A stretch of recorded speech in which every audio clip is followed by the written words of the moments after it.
अस्सलाम वालेकुम दोस्तों, आपको अपने चैनल पे खुश आमदीद कहते हैं और उम्मीद करते हैं जी आप ठीक ठाक होंगे और जहाँ भी होंगे अपने आले खाना के साथ खुश बाश और रस्ते मुस्कुराते होंगे। दोस्तों, कहा जाता है कश्मीर जन्नत की नज़ीर है और इस चीज़ में बिल्कुल कोई शक नहीं है जी। अल्लाह ताला ने पूरे पाकिस्तान को बहुत ही खूबसूरत बनाया, लेकिन कश्मीर की क्या ही बात है जी। तो आज की वीडियो स्पेशली जनाब कश्मीर पे ही होने जा रही है।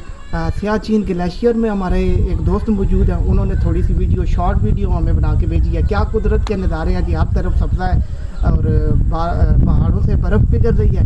बड़े खूबसूरत पानी के चश्मे जारी हैं, दरिया भी आपको दिखाएंगे, झील बड़ी खूबसूरत सी दिखाएंगे। वहाँ पे क्या नज़ारे हैं कुदरत के, वो भी सब आपको चेक कराया जाएगा। व्लॉग जो है आज का बड़ा ही ज़बरदस्त होने जा रहा है, बिल्कुल शॉर्ट सी वीडियो होगी, आपने वीडियो मिस नहीं करनी, ऐड तक हमारे साथ साथ रहना। तो चलते हैं, बिना कोई वक्त ज़ाया किए आपको दिखाते हैं कुदरत के नज़ारे। हमारे साथ साथ रहिएगा और अगर वीडियो अच्छी लगे लाइक शेयर और कमेंट करके ज़रूर बताइएगा, ताकि हम आपके लिए और भी जो है विजिटिंग वीडियो बना सकें और आपको पाकिस्तान पूरे की सैर करवाएंगे, बाहर के ममालिक की भी सैर करवाएंगे।